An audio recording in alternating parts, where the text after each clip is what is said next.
Hello everyone, कैसे हैं आप सभी। आई होप आप सब बहुत अच्छे होंगे और अच्छे से अपना ख्याल रख रहे होंगे और अच्छे से अपनी तैयारी कर रहे होंगे। तो हेलो टीजीटी पीजीटी लवर्स, स्वागत है आपका बहुत बहुत। और मैं उम्मीद करती हूँ कि आप सभी बहुत अच्छे से अपनी रिवीजन को कंटिन्यू कर रहे होंगे, बहुत अच्छे से प्रैक्टिस कर रहे होंगे। और इसी चीज़ को ध्यान में रखते हुए हर बार मैं आपके लिए एक वीडियो लेकर आती हूँ जिसमें आपको 20 क्वेश्चंस तो होते हैं, लेकिन 20 के साथ साथ आपको कम से कम वहाँ पर ऐसे क्वेश्चन देखने को मिल जाते हैं जो कि कम से कम 100 आपके क्वेश्चंस हो जाते हैं, क्योंकि एक एक पॉइंट्स को क्लियर किया जाता है और आपको बताया जाता है कि किस प्रकार से यहाँ पर इस तरह से आपको क्वेश्चन पूछने को मिल सकते हैं। तो आई होप ये वीडियो आप सभी के लिए हेल्पफुल रहेगी और आप अच्छे से इसको एंजॉय करेंगे। तो चलिए फिर देख लेते हैं, स्टार्ट कर लेते हैं आज का सेशन एक जोरदार तरीके से। तो पहला क्वेश्चन हमारे सामने यहाँ पर दिखाई दे रहा है आपको। तो पहला क्वेश्चन हमारे सामने है कि अगर मैं बात करूँ यहाँ पे कि होली फेरेंस इन लव्स लेबर लोस्ट, जो कि एक कन्वर्सनल आपका प्ले है जो कि कॉसार्ट यहाँ पर किया गया है। कॉस्टार्ट a रोस्टिक clown use a longest word, यहाँ पर एक लॉन्गेस्ट वर्ड का इस्तेमाल किया गया है जो आपके सामने यहाँ पर दिखाई दे रहा है। इस वर्ड का मैं बोलूँगी तो बोला नहीं जाएगा, तो होनोफिकेबिलिटी डिनिटी वेट्स, कुछ इस तरह का ये वर्ड है। और मैं आपको बता दूं कि इस वर्ड में जो टोटल लेटर्स है वो हमारे टोटल लेटर्स है 26। तो 26 लेटर का ये एक पूरा वर्ड है जिसको किसने क्रिएट किया था, किसने इसको बनाया था। Is a school master in one of Shakespeare's which play. और यहाँ पर ये बात कह सकते हैं आप कि इतना बड़ा वर्ड जो क्रिएट किया था, जो कि शेक्सपियर ने किया था, लेकिन ये शेक्सपियर ने किस प्ले में किया था। तो क्या ये प्रिकल्स में किया था, या फिर ये आपका रिचार्ड थर्ड में किया था, या द मर्चेंट ऑफ वेनिस में था, या फिर लव्स लेबर लोस्ट में आपको देखने को मिलता है। तो अगर मैं बताऊं तो आंसर के अकॉर्डिंग तो हमारा यहाँ पे क्वेश्चन में भी था, तो इस तरीके से हम देख लेते हैं जो हमारा आंसर हो जाएगा वो डी आंसर हमारा बिल्कुल यहाँ पे राइट हो जाएगा। और डी आंसर के अकॉर्डिंग अगर हम बात करें तो लव्स लेबर लोस्ट अगर हम बात करें, जो कि एक कन्वर्सनल प्ले है आपका, और ये आपका बताए अगर हम यहाँ पे तो ये 1588 में इसको क्या किया गया था, इसको यहाँ अगर हम बात करें ये परफॉर्म किया गया था। ठीक है, तो चलिए फिर नेक्स्ट क्वेश्चन की तरफ बढ़ जाते हैं। नेक्स्ट क्वेश्चन हमारे सामने है कि the narrative poem Venus and Adonis is dedicated to. अगर हम बात करें ये जो एक नरेटिव पोयम आपको देखने को मिलती है वीनस एंड एडोनिस, जो कि डेडिकेट की गई थी, तो किसको डेडिकेट की गई थी, जो कि अगर हम बात करें यहाँ पर तो जो विलियम शेक्सपियर हैं उन्होंने कम से कम 154 यानी कि 154 उन्होंने सोनेट्स क्या किए थे, उन्होंने मतलब लिखे थे। और यहाँ पर अगर हम बात करें कि जो ये वीनस एंड एडोनिस जो पोयम थी, इसको किसको उन्होंने डेडिकेट किया था, अर्ल ऑफ साउथहैम्पटन को किया था, डार्क लेडी जिसका नाम मैरी फिटन भी है उनको किया था, या फिर एने हैथवे को किया था जो उनकी क्या है, उनकी वाइफ है, या फिर अगर हम बात करें मैरी एडन जो कि उनकी मदर है उनको किया था। तो ये मैंने आपको देखो इसमें बता भी दिया मैंने आपको कि एन हैथवे उनकी वाइफ थी एंड मैरी एडन उनकी मदर थी। तो अब आपको बताना है यहाँ पे कि अर्ल ऑफ साउथहैम्पटन को किया था, डार्क लेडी जो उनकी मिस्ट्रिक्स या फिर उनकी डी लेवर भी माना जाता है, या फिर नॉर्मली बहुत सारे अफवाह इसके बारे में हैं। तो जो कि एक क्या थी, एक यानी कि एक बार डांसर भी थी। तो कुछ ऑप्शंस मैंने आपको क्लियर करे हैं और आंसर यहाँ पर लेकिन क्या हो जाएगा हमारा अर्ल ऑफ साउथहैम्पटन हो जाएगा, जो कि हेनरी वर्डस्ली भी इनको कहा जाता है। अगर मैं बात करूं कि William Shakespeare explicitly mention him in the poem, उन्होंने अपनी पोयम में इसको किया है डेडिकेशन एज द यानी कि recipients of the work describing it as the first heir of my invention, जो कि उन्होंने बताया कि first heir of my invention this was Shakespeare's first published, उन्होंने फर्स्ट पब्लिश किया था work and was dedicated to his patron, जो कि उनके अगर हम बात करें एक सहयोगी पैट्रोन को उन्होंने क्या किया था, यानी कि हेनरी वर्सली को उन्होंने डेडिकेट किया था। तो उनको हेनरी वर्सली या फिर अर्ल ऑफ साउथहैम्पटन भी कहा जाता है। तो उन्हीं को वीनस एंड एडोनिस को उन्होंने डेडिकेट किया था। आई होप ये आपने अच्छे से कर लिया होगा। तो चलिए फिर आगे बढ़ जाते हैं नेक्स्ट क्वेश्चन की तरफ। नेक्स्ट क्वेश्चन हमारे सामने कि which play of Shakespeare is said to be unfinished. तो आपको बताना है यहाँ पर कि ये अगर हम बात करें जो कि अनफिनिश्ड उनका प्ले रहा है, तो किस प्ले को उनका अनफिनिश्ड प्ले माना जाता है। हेनरी अगर हम बात करें हेनरी 7 को, ठीक है, और हेनरी 8 को, या फिर हेनरी 9 को, या फिर हेनरी यानी कि नन ऑफ दीज। तो अगर मैं बात करूं यहाँ पे हेनरी मतलब आपका यहाँ पे कौन सा यहाँ पे ऐसा प्ले है जो कि अनफिनिश्ड माना जाता है, तो मैं आपको बता दूं यहाँ पर जो हमारा आंसर हो जाएगा वो हेनरी 8 हो जाएगा। और यहाँ पर अगर हम बात करें इसके अलावा एक और मतलब वो फिनिश उस वक्त क्या हुआ था, ये चीज़ भी आपको ध्यान रखनी है कि जब हेनरी 8 प्ले हो रहा था वहाँ पर तो क्या हो गई थी, वहाँ पे उस थिएटर में आग लग गई थी। ठीक है, तो क्या हो गया था, थिएटर में आग लग गई थी। और ये कब परफॉर्म हो रहा था, ये परफॉर्म हो रहा था 1613 में। ये भी चीज़ आपको ध्यान रखना है कि 1613 में यहाँ पर अगर हम बात करें, और ये जो यानी कि जो आपका यानी कि थिएटर था वो किंग्समैन थिएटर था। और यहाँ पर अगर हम बात करें थिएटर कंपनी इन 1613 में क्या हो गया था, वहाँ पे आग लगी थी। इसके साथ साथ उसको रिबिल्ड किया गया था, उस यानी कि उस थिएटर को, जो कि किया गया था कब, 1614 में, यानी कि 1 साल के बाद उसको रिबिल्ड किया गया था। और अगर मैं बात करूं यहाँ पर एक और आपको देखने को मिल जाता है, हेनरी 8 के साथ साथ द हिस्ट्री ऑफ कार्डेनियो भी आपको देखने को मिलता है। ठीक है, ऑल्सो नॉन एज कार्डेनियो इसको कहा जाता है, द हिस्ट्री ऑफ कार्डेनियो। ये एक लॉस्ट प्ले के नाम से जाना जाता है, एक लॉस्ट प्ले यानी कि जो खो गया था, बिलीव टू यानी कि बी को यानी कि ऑथर, जो कि उनके को ऑथर के साथ उन्होंने क्या किया था, उसको यानी कि जो लेखक थे उनके साथ उनको मतलब वो क्या कर रहे थे, उसको कोलैबोरेट में लिख रहे थे, मतलब उसको वहाँ पे उसको तैयार कर रहे थे, जो कि एक लॉस्ट प्ले के नाम से माना जाता है, जो कि खो गया था। अब ये नहीं पता है ये राइट है या रॉन्ग है। और यहाँ पर विलियम शेक्सपियर एंड जो दूसरे को ऑथर थे उनके, वो थे आपके जॉन फ्लेचर्स। तो यहाँ पर हमें देखने को मिलता है। तो ये चीज़ इम्पोर्टेंट मैंने आपको यहाँ पर डिटेल के साथ बताया है। आई होप ये डिटेल्स आपने नोट डाउन कर ली होगी। अगर नहीं करी है तो आप इसको स्क्रीनशॉट ले सकते हैं, दोबारा इस क्वेश्चन को दोबारा से बैक करके देख सकते हैं, जैसे आप देखें जैसे आपको सही लगे, तो इसको जरूर आप इन्फॉर्मेशन को नोट डाउन कर लेंगे।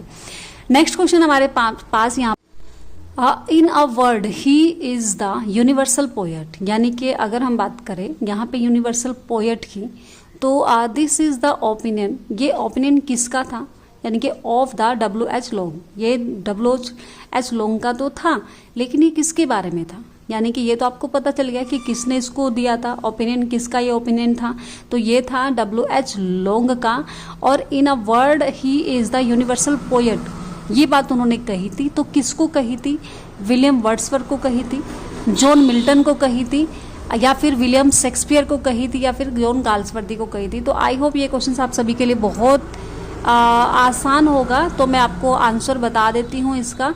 तो आंसर सॉरी हम बैक ज़्यादा पीछे आगे एक सेकेंड, हाँ ये वाला था हमारा क्वेश्चन। ठीक है, तो यहाँ पर अगर हम बात करें तो आंसर हमारा यहाँ पर क्या हो जाएगा, सी आंसर आपको यहाँ पर देखने को मिल जाएगा। तो सी आंसर यहाँ पे आपको देखने को मिलेगा, जो कि हमारे विलियम शेक्सपियर थे, उनको ही यूनिवर्सल पोएट कहा गया है। और यहाँ पे बार्ड ऑफ एवन भी इन्हीं को कहा गया है, बार्ड ऑफ एवन। ठीक है, बार्ड ऑफ एवन भी इनको कहा गया है। तो इस चीज़ को हम यहाँ पर ध्यान रखें। ठीक है, चलिए फिर नेक्स्ट क्वेश्चन की बात करें। अगर हम यहाँ पर नेक्स्ट क्वेश्चन हमारे पास कि आई डू नॉट रिमेंबर, मुझे नहीं याद है, दैट एनी बुक, कोई ऐसी बुक और पर्सन, कोई ऐसा व्यक्ति और इवेंट, ऐसा कोई event in the life ever made, यानी कि मेरी लाइफ का मेड सो ग्रेट, जो कि इतना ग्रेट बनाता हो, एन इम्प्रेशन या इतना प्रभाव छोड़ा हो अपॉन मी, मुझ पर। ठीक है, एज द प्लेस, उनके प्लेस ने, ठीक है, ऑफ शेक्सपियर। तो ये विलियम शेक्सपियर के बारे में कहा गया है और ये पूछा गया है कि ये बात किसने कही है, यानी कि वो ये कह रहा है कि मुझे याद नहीं है ऐसी कोई बुक या ऐसा कोई व्यक्ति, ऐसा कोई इवेंट जिसने मेरे ऊपर इतना प्रभाव छोड़ा है, यानी कि जिसके प्लेस ने मेरे ऊपर इतना प्रभाव, इतना इम्प्रेशन दिया है, जो कि ग्रेट इम्प्रेशन है। तो इस बात को कौन कहते हैं? रॉबर्ट ग्रीन कहते हैं, गोथे कहते हैं, या फिर अगर हम बात करें WH लोंग कहते हैं, या थॉमस लॉज कहते हैं। तो कौन इस बात को यहाँ पर कहेंगे? तो अगर मैं बात करूँ यहाँ पर हमारा आंसर हो जाएगा बी आंसर। और इनका जो फुल नेम हमें देखने को मिल जाता है वो जोनन वाल्फ, ठीक है, वाल्फगैंग वोन गोथे यहाँ पर देखने को मिल जाता है। तो ये इनका नाम भी कभी कभी लिखा हुआ आ जाता है, और आपको अगर कन्फ्यूजन हो जाए तो ये नाम भी अच्छे से आप देख लीजिएगा, ठीक है। चलिए भाई नेक्स्ट क्वेश्चन की तरफ बढ़ जाते हैं हम। तो नेक्स्ट क्वेश्चन है हमारे पास यहाँ पे कि the sweetest thing that ever grave beside a human door where do these lines appear. ये जो लाइन हमें देखने को मिलती है, the sweetest thing that ever grave, ये एक कोट है, एक लाइन है जो कि आपको देखने को मिलती है किस आपको पोयम में देखने को मिलती है? ओड ऑफ ड्यूटी में, टू लूसी में देखने को मिलती है, पीले कास्टल में मिलती है, या फिर टिंटन एबे में आपको देखने को मिल जाती है। तो मैं अगर बताऊं को ये लिखा किसने है? विलियम, यहाँ पे अगर हम बात करें वर्ड्सवर्थ ने, और किस में लिखा है इस बात को? टू लूसी, यानी कि लूसी में आपको देखने को मिलता है, जो कि लूसी पोयम उन्होंने लिखी है, तो उसके अकॉर्डिंग यहाँ पे देखने को मिलता है the sweetest thing that our grey beside a human door. ये लाइन हमें वहाँ पर देखने को मिल जाती है, ठीक है। चलिए भाई नेक्स्ट क्वेश्चन की तरफ बढ़ जाते हैं। नेक्स्ट क्वेश्चन हमारे सामने है कि वर्ड्सवर्थ मेंशन, जो वर्ड्सवर्थ है वो मेंशन करते हैं अबाउट बर्न्स एंड चैटरटन, यानी कि चैटरटन इन द पोयम, जो कि आप इस पोयम में करते हैं चैटरटन इन द पोयम, यानी कि बर्न्स एंड चैटर्स किस पोयम में वो मेंशन करते हैं? तो टू मिल्टन, यानी कि टू मिल्टन लंदन यानी कि 1802 में, या फिर टिंटन एबे में करते हैं, या फिर रेसोल्यूशन एंड इंडिपेंडेंस में करते हैं, या फिर और टू ड्यूटी में करते हैं। तो किस में हमें देखने को मिल जाता है भाई? यहाँ पे आंसर अगर हम बात करें तो हमारा आंसर हो जाएगा सी, यानी कि रेसोल्यूशन एंड इंडिपेंडेंस में हमें देखने को मिलता है, जो कि वो मेंशन करते हैं अबाउट बर्न्स एंड चैटर्स, ठीक है। इसको यहाँ पर देखने को मिल जाता है। नेक्स्ट क्वेश्चन है कि not without hope we suffer and we mourn where does this line appear, यानी कि आपको ये जो लाइन आपको देखने को मिल रही है ये कहाँ पर विलियम वर्ड्सवर्थ की कौन सी पोयम में आपको देखने को मिल जाती है? Not without hope we suffer and we mourn, ठीक है, ओड ऑफ ड्यूटी में, या फिर टू लूसी में, या फिर टिंटन एबे, या फिर यानी कि पीले कास्टल में आपको देखने को मिल जाती है। तो अगर मैं बात करूं यहाँ पर तो आसानी से हमें आंसर मिल जाएगा डी, पीले कास्टल में हमें यहाँ पर ये जो लाइन है यहाँ पर देखने को मिल जाती है। तो क्या है यहाँ पे? Not without hope we suffer and we move, ठीक है। तो चलिए नेक्स्ट आगे बढ़ जाते हैं। आगे नेक्स्ट क्वेश्चन हमारे पास, तो who calls Wordsworth the historian of Wordsworthshire, ये बात यहाँ पर कौन कहता है? ये क्वेश्चन आपका आंसर आपको देना है यहाँ पे। तो पीबी सेली कहते हैं, RTS इलियट कहते हैं, ठीक है, लोहेन कहते हैं, या फिर गोथे कहते हैं। तो कौन यहाँ पर इस बात को कहता है? तो ये मैं आपको बता दूं यहाँ पर, तो हमारा आंसर हो जाएगा बी, और जिनका फुल नेम क्या है? जेम्स रुसेल लोहेन, ये आपको देखने को मिल जाता है। ये इनका फुल नेम है, इसको भी अच्छे से आप ध्यान रखें। और कमेंट क्या है कि यहाँ पर कहा है कि द हिस्टोरियन ऑफ वर्ड्सवर्थशायर, ये बात यहाँ पर किसने कही है? यानी कि जेम्स रुसेल लोहेन ने ये बात कही है। नेक्स्ट क्वेश्चन हमारे सामने आ जाता है कि Wordsworth was hardly a man, Wordsworth was hardly a man, यानी कि वर्ड्सवर्थ मुश्किल से एक व्यक्ति है, यानी कि बट आ वंडरिंग स्पिरिट, लेकिन एक भटकती आत्मा है। वो क्या है? एक भटकती आत्मा है। विद स्ट्रेंथ यानी कि एडवेंचर्स, उनके अजीबो गरीब कारनामे हैं, कार्य हैं। And no end to them, जिनका कोई अंत नहीं है, ठीक है। हु सेड, ये बात इतनी खराब वाली कौन बोलता है? ठीक है, तो बताइए जरा कौन बोलता है? पीबी सेली कहते हैं, लोहेन कहते हैं, या फिर TS इलियट कहते हैं, या फिर गोथे कहते हैं। तो अगर मैं बात करूं यहाँ पर, ये इस बात को कौन कहता है? यहाँ पे अगर हम बात करें, पीबी सेली इस बात को कहते हैं, सैड अबाउट हिम दैट, यानी कि Wordsworth was hardly a man but a wandering spirit with strength यानी कि adventures and no end to them. तो ये लाइन जो कही गई है ये पीबी शैली ने कही है। द ट्रिविलिटी ऑफ मैनर, जो उनके ट्रिविलिटी मैनर है उसके बारे में कही है, इज द मैनर थ्रू, यानी कि तो which he could convey the perform, यानी कि प्रोफाउंडिट्स ट्रस्ट के बारे में, यानी कि इस तरह के इनके बिहेवियर आपने देखने को मिलता है। जो उनका बिहेवियर था वो थोड़ा सख्त था, यानी कि वो गुस्सेल थे, इस तरह के वो व्यक्ति थे। तो उसी बारे में उन्होंने इस बात को पीबी शैली ने उनके बारे में यहाँ पे कहा है। ठीक है, चलिए नेक्स्ट क्वेश्चन की बात करें कि in an international Congress of poets, ठीक है, international Congress of poets, Milton and Shakespeare would represent the English nation, who said, यहाँ पर ये बात किसने कही है कि अगर हम बात करें कि इंटरनेशनल पोएट में उन्होंने मतलब क्या किया, यहाँ पे एक समारोह में वो शामिल हुए और ये बात आपको देखने को मिल जाती है। कौन कहता है? जॉन बेली यहाँ पे कहते हैं, थॉमस ग्रे कहते हैं, मार्क पैटेसन कहते हैं, या फिर नन ऑफ दीज, या फिर कोई नहीं। तो अगर मैं बात करूँ यहाँ पे सी आंसर हमारा सही हो जाएगा, मार्क पिटेसन इस बात को कहते हैं यहाँ पर। तो ये उन्हीं का कमेंट है। आई होप ये कमेंट आपको आपको बिल्कुल नया क्वेश्चन देखने को मिलेगा। तो हो सकता है मतलब कुछ भी आ सकता है भाई, हमें तो क्या करना है, हमें एक एक चीज़ों को पढ़ते हुए चलना है। ये बिल्कुल नया क्वेश्चन आपको देखने को मिला होगा जरूर, तो आप इसको भी ध्यान रखें और नोट डाउन करें। ठीक है, नेक्स्ट क्वेश्चन है कि हु अपॉइंटेड मिल्टन, मिल्टन को किसने अपॉइंट किया था to the post of Latin security, यानी कि सेक्रेटरी पे के पद पर उन्हें लेटिन सेक्रेटरी पद पर उन्हें किसने क्या किया था, अपॉइंट किया था? जॉन बेली ने किया था, थॉमस ग्रे, मार्क पिटेसन ने, या फिर क्रोमवेल ने किया था। तो जाहिर सी बात है क्रोमवेल वहाँ पर उस समय जो शासन था वो क्रोमवेल था, तो उन्होंने क्या किया था, उनको मतलब अपॉइंटेड किया था। The council of state of Commonwealth of England के लिए, जो कि 1649 में उनको अपॉइंट किया था। ठीक है, तो ये चीज़ भी हमें ध्यान रखनी है। आई होप ये क्वेश्चन भी आपको देखा होगा, आपने समझा होगा। एंड नेक्स्ट क्वेश्चन की तरफ बढ़ जाते हैं। नेक्स्ट क्वेश्चन हमारे पास कि एक turning point in the life of Galsworthy का वो टर्निंग पॉइंट था came in with the publication of, जब अगर हम बात करें कि उनका जब ये वर्क आया था, तो किस वर्क के बारे में बात कर रहे हैं कि उनकी लाइफ का टर्निंग पॉइंट हो गया था वो, तो वो कौन सा वर्क था उनका? द सिल्वर बॉक्स था, यानी कि इजलैंड प्रिंसेस था, या फिर मैन ऑफ प्रॉपर्टीज था, या फिर द फोरसाइट सागा था। तो अगर हम बात करें यहाँ पे जो हमारा आंसर होगा, चारों को आपको यहाँ पे देखने को, मैं आपको सभी आंसर को दिखाऊंगी भी और अच्छे से उसको समझाऊंगी भी।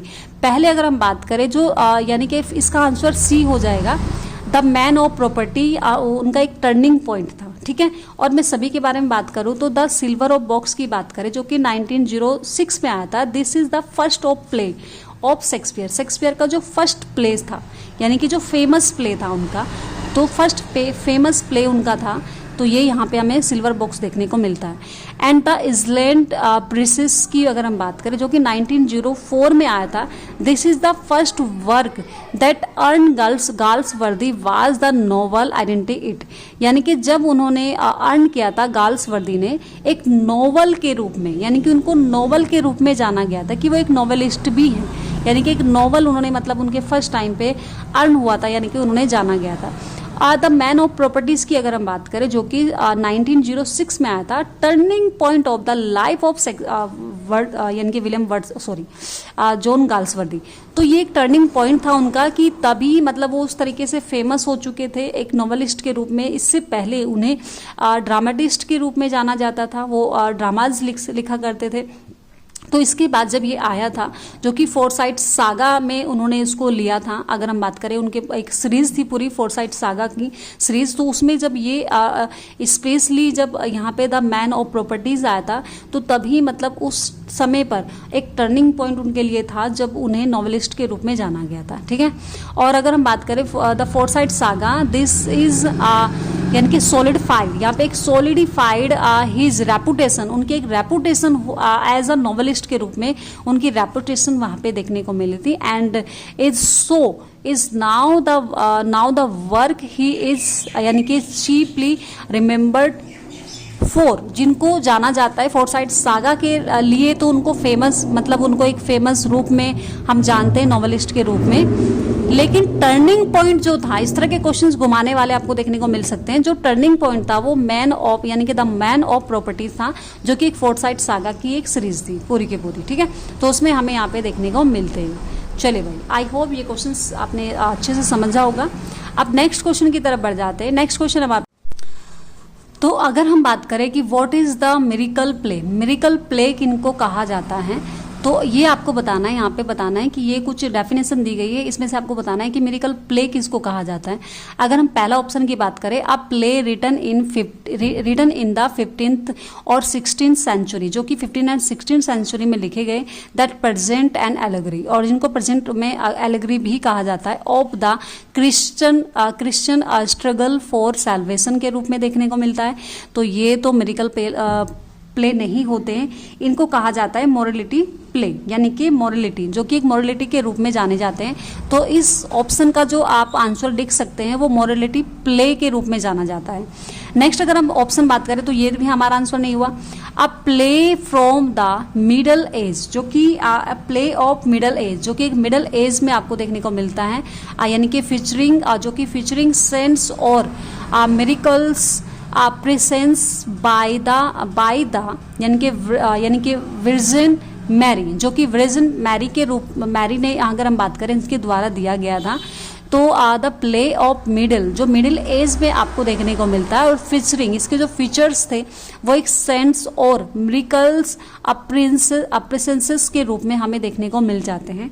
तो जाहिर सी बात है, यहाँ पर अगर हम बात करें, हमारा जो सेकंड ऑप्शन है ये हमारा क्या हो जाएगा, मिरेकल प्ले के रूप में जाना जाता है। तो ये मिरेकल के रूप में यहाँ पे ऑप्शन भी आ रहा है, तो आप इससे भी अंदाज़ा लगा सकते हैं। तो मिरेकल, और ये वर्जिन यानी कि वर्जिन मैरी ने इसको क्या किया था, यानी कि अपेयर्स किया था इसको, ठीक है। नेक्स्ट ऑप्शन की बात करें कि a short play based on यानी कि बाइबलिकल स्टोरी, यानी कि आपको यहाँ पे देखने को मिल जाता है कि एक यानी कि क्या है, यहाँ पे एक शॉर्ट प्ले आपको देखने को मिलता है, जो कि शॉर्ट प्ले है, और शॉर्ट प्ले किस नाम से जाना जाता है यहाँ पे, ठीक है। तो यहाँ पर और नेक्स्ट ऑप्शन हमें देखने को मिलता है कि a short play based on biblical यानी कि बिब्लिकल स्टोरी, यानी कि जो बाइबलिकल स्टोरी होती है, बाइबल के बेस पर उनकी स्टोरीज होती हैं, तो वो हमें देखने को मिलती है, जो कि एक शॉर्ट स्टोरी होती है। अगर हम बात करें तो ये होती है आपकी मिस्ट्रीज प्ले, इनको कहा जाता है मिस्ट्री प्लेस। क्या कहा जाता है इनको, मिस्ट्री प्लेस आपको देखने को मिल जाता है। अ प्ले दैट कन्फोर्ट यानी कि confronts contemporary social problem with the intent यानी कि intent of changing public opinion on the matter. यहाँ पर एक ऐसा प्ले यानी कि जिसमें आपको देखने को मिल जाएगा, यानी कि जहाँ पे कंटेम्प्रेरी सोशल प्रॉब्लम के रूप में आपको चीज़ें देखने को मिलती हैं, तो उनको कहा जाता है प्रॉब्लम प्ले। यानी कि अगर हम बात करें डी हमारा जो ऑप्शन है वो होता है प्रॉब्लम प्ले के नाम से, ये जो सी ऑप्शन है ये आपका मिस्ट्री प्ले के नाम से जाना जाता है, और हमारा जो बी आंसर है वो हमारा करेक्ट हो जाएगा, जो कि एक मिडिल एज टर्न यानी कि फीचर सेंट्स और यानी कि मिरेकल्स आपको देखने को मिलता है यहाँ पे, मिरेकल्स, जो कि बाई द वर्जिन मैरी ने उसको क्या किया था, पॉइंट मतलब उसको दिया था, यहाँ पे अपेयरेंस किया था, जो कि आपको देखने को मिल जाता है। एंड जो आपका फर्स्ट ऑप्शन है यहाँ पे कि आप play written in the 15 and 16 century के रूप में आपको देखने को मिलता है, तो इनको मोरलिटी प्ले के नाम से जाना जाता है। आई होप ये क्वेश्चन समझ आ गया होगा। नेक्स्ट क्वेश्चन भी कुछ इस तरीके से ही है, कुछ डेफिनेशन है, आपको बताना है कि इसमें से ट्रेजेडी क्या है, ठीक है। अ प्ले यानी कि consisting of a single act, जहाँ पर एक सिंगल एक्ट आपको देखने को मिलता है विदाउट इंटरमेशन, जहाँ पर कोई इंटरमेशन नहीं होती है, and running usually less than 1 hour, और एक 1 यानी कि एन आवर में वो कंप्लीट हो जाता है। तो वही वो क्या होता है, 1 एक्ट प्ले होता है, ना कि आपकी ट्रेजेडी होता है, इसको बोलते हैं 1 एक्ट प्ले। नेक्स्ट अगर हम बात करें कि जोनरा कैरेक्टराइज्ड बाई यानी कि सीरियस एंड सोम्बर टोन, जो कि एक सीरियस होता है और सोम्बर गंभीर होता है, ऑफन इन्वॉल्विंग द डाउनफॉल, जहाँ पर एक डाउनफॉल दिखाया जाता है हीरो का, यानी कि इनके डिस्ट्रैक्शन ऑफ द नोबल, एक नोबल यानी कि और हीरोइक कैरेक्टर, वहाँ पे एक नोबल आपको देखने को मिलता है, हीरोइक कैरेक्टर उसमें देखने को मिलता है। और वहाँ पे अगर हम बात करें यहाँ पर आपको देखने को मिलता है, तो इसे भाई हम क्या बोलते हैं, ये ही हमारा क्या होता है। और यहाँ पर हम एक लाइन भी अगर मैं इसमें ऐड कर दूँ, तो यहाँ पर अगर हम बात करें कि कई बार हैप्पी एंडिंग वहाँ पे नहीं होती है, तो उसमें कुछ दुखांति होती है, ट्रेजेडी आपको देखने को मिलती है, डिस्ट्रॉयज होती हैं चीज़ें, तो वो क्या हो गया, हमारा बी आंसर हमारा सही हो जाएगा, जो कि आपको सीरियस एंड यानी कि सोम्बर ट्यून में आपको देखने को मिलता है। तो हमारा जो आंसर हो जाएगा वो बी आंसर हो जाएगा। लेकिन अभी इसको भी कंफर्म कर लेते हैं। This is a might be a serious drama, ये एक सीरियस ड्रामा होता है, इंटरप्रेस्ड विद द फनी मोमेंट, लेकिन कुछ कहीं ना कहीं हमें फनी मोमेंट्स भी देखने को मिलता है। दैट प्रेडिकली आपको यहाँ पे लाइटिंग और द मोड आपको देखने को मिलेगा नॉर्मल, मतलब एक अच्छा वे में आपको देखने को मिलता है। और अ ड्रामा, और इसमें एक ड्रामा होगा that has a happy ending, और लास्ट में मतलब आपको बीच में इस तरह की चीज़ें भी देखने को मिलती हैं, थोड़ी थोड़ी हल्की उसमें मतलब इस तरह से आपको ट्रेजेडी देखने को मिलती है, लेकिन लास्ट में क्या होता है, सब मिल जाते हैं, हैप्पी एंडिंग हो जाती है। तो उसको क्या बोलते हैं हम, ये हो जाएगा आपका यहाँ पे ट्रेजिडी यानी कि ट्रेजी कॉमेडी आपको देखने को मिलता है, जो कि सी आंसर हमारा क्या हो जाएगा, ट्रेजी कॉमेडी के रूप में देखने को मिलता है। तो आई होप सभी आपने देखा होगा। फर्स्ट आपका देखने को मिलता है वन एक्ट प्ले के रूप में जाना जाता है, एंड बी आंसर आपका क्या हो जाएगा, आपका ट्रेजिडी के रूप में जाना जाता है, जो कि हमारा आंसर भी है। एंड जो हमारा सी है वो एक यानी कि क्या है, यानी कि ट्रेजी कॉमेडी के रूप में जाना जाता है। नेक्स्ट क्वेश्चन हमारे सामने है कि आपको फार्स आपको बताना है कि ये क्या होता है। फार्स इज एन यानी कि exaggerated form of which of the following, आपको बताना है ये फॉर्म है जो कि फार्स है। फार्स क्या है आपका, यानी कि ट्रेजी कॉमेडी है, या फिर रोमांस है, या फिर कॉमेडी है, या फिर ट्रेजिडी है। तो फार्स की अगर मैं बात करूं तो ये जो हमारा आंसर हो जाएगा वो हमारा सी आंसर हो जाएगा। कॉमेडी के रूप में इसको जाना जाता है। फार्स होता क्या है, farce is an exaggerated form of comedy, जो कि एक एग्जरेटेड फॉर्म होती है कॉमेडी की। It is a dramatic piece, इसमें एक ड्रामेटिक पीस यानी कि intended to make the audience, आपको ऑडियंस देखने को मिलती है जो कि लाफ करती हुई एंड रिलीफ यानी कि रिलिंगलेस, उनको रिलीफ मिलती है ऑन प्लॉट, और एक ऐसा प्लॉट होता है एंड कैरेक्टर होते हैं देन ऑन एग्जैक्टेड इम्प्रोबल सिचुएशन में हमें देखने को मिल जाते हैं। यानी कि यहाँ पे लाफ आपको देखने को मिलेगा, यानी कि ऑडियंस को मज़ा आएगा, चीज़ें देखने को मिलेंगी। तो इस तरह की चीज़ें वहाँ पे देखने को मिलती है। कई बार हमको चीज़ें कुछ इस तरीके से हंसाने की पर्पज़ से की जाती हैं। तो फार्स हमें यानी कि किस चीज़ को इस तरीके से दिखाया जाता है, मतलब हंसी वे में, और उस चीज़ को कहा भी जाता है, यानी कि कॉमेडी वे में उस चीज़ को कहा जाता है, और वो एक नॉर्मली मतलब हम उसको जो कहने वाली बात होती है उसको कह भी देते हैं। ठीक है, तो इस तरीके से आपको देखने को मिल जाता है। नेक्स्ट क्वेश्चन है कि गिव वन वर्ड, आपको वन वर्ड बताना है यहाँ पे, विच कैन बी यानी कि अभी इस तरह से सबस्ट्रेटेड आपको वर्ड बताना है। यहाँ पे कुछ ग्रामर से लिए गए सबस्ट्रेटेड वर्ड यानी कि चेंज किया जा सकता है। For murder of a brother, आपको बताना है यहाँ पे जो मर्डर करता है किसका, ब्रदर का, अपने भाई का ब्रदर का मर्डर करने वाले को क्या कहा जाता है। ठीक है, फ्रेड यानी कि आपको बताना है यहाँ पे यानी कि फ्रेट्रीसाइड कहा जाता है, होमिसाइड कहा जाता है, या फिर रेजिसाइड कहा जाता है, या फिर पेट्रीसाइड कहा जाता है। तो इन सभी को चारों को मैंने डिफाइन किया है, और चारों को डिफाइन करने की अगर मैं बात करूँ यहाँ पे, तो अगर यहाँ पे चारों की डिफाइन की बात करें, फैट्रीड की बात करें, तो means murder of the brother, ये हमारा आंसर भी है। ए आंसर हमारा बिल्कुल सही है यहाँ पे। तो यहाँ पे मर्डर ऑफ ब्रदर यानी कि जो ब्रदर का मर्डर करता है उसको फैट्रीसाइड कहा जाता है। होमिसाइड की बात करें अगर हम, किलिंग यानी कि the killing of a human being, जो मानव जाति की हत्या करने वाला होता है, और किसी अन्य पर्सन इनके किसी अन्य ह्यूमन से ही उसको यानी कि मानव जाति की हत्या करने वाले को कहा जाता है होमिसाइड। और रेजिसाइड वो होता है जो कि the act of killing a king, जो कि कील करता है यानी कि मारता है अपने ही राजा को, अपने ही राज्य के राजा को ख़त्म कर देता है, मार देता है। तो उसको रेजिसाइड कहा जाता है, जो कि हमारे मैकबेथ रहे हैं। मैकबेथ को रेजिसाइड किलर कहा जाता है क्योंकि उन्होंने अपने ही राजा की क्या कर दी थी, हत्या कर दी थी, ठीक है। और पैट्रिसाइड की बात करें तो इसका मीन्स है यानी कि murder of the your father, अपने ही पिता की हत्या करने वाले को कहा जाता है पैट्रिसाइड। ये हमें यहाँ पे देखने को मिल जाता है, ठीक है। आई होप क्वेश्चन समझ आए होंगे। एंड नेक्स्ट क्वेश्चन हम देखने को मिल जाता है कि choose the meaning of the word. आपको वर्ड बताना है यहाँ पे जो कि यानी कि टीटो टैलर आपको बताना है यहाँ पे फ्रॉम द फॉलोइंग, आपको बताना है यहाँ पे कि इस वर्ड का मीनिंग क्या होता है यहाँ पे, ठीक है। क्या है टीटो टेलर के रूप में क्या आपको देखने को मिल जाता है, one who drinks only T, जो कि केवल टी पीने वाले, उनकी चाय पीने वाले को कहा जाता है।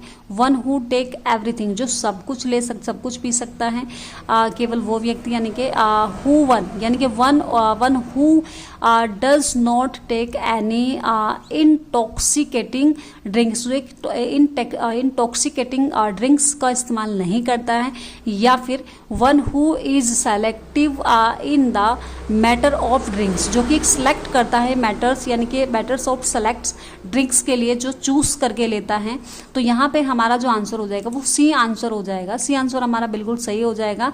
यानी कि यहाँ पे एक ऐसा पर्सन जो कि यानी कि teetotaller means a person who does not take any intoxicating drinks, ऐसी टॉक्सिक ड्रिंक नहीं लेता, यानी कि जैसे कि अल्कोहल वगैरह होती है, इस तरह की वो हार्ड ड्रिंक्स वगैरह मतलब इस्तेमाल नहीं करता है। तो टीटो टेलर के रूप में उस चीज़ को वहाँ पे बताया गया है, ठीक है। आई होप समझ आ गया होगा।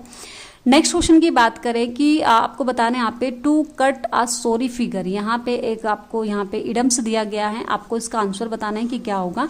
तो क्या है to cut a sorry figure के रूप में क्या किससे हम कहेंगे, नॉमिनल हेड के रूप में, या फिर टू फाइट, टू फिनिश, या फिर टू बी रिडिकल्ड, या फिर टू स्ट्रगल के रूप में जाना जाता है। और मैं आंसर बता दूं, यहाँ पे आंसर हो जाएगा हमारा सी, टू बी यानी कि रिडिकल्ड के रूप में जाना जाएगा, जो कि exact meaning of to cut a sorry figure will be to be यानी कि क्या है रिडिकल्ड।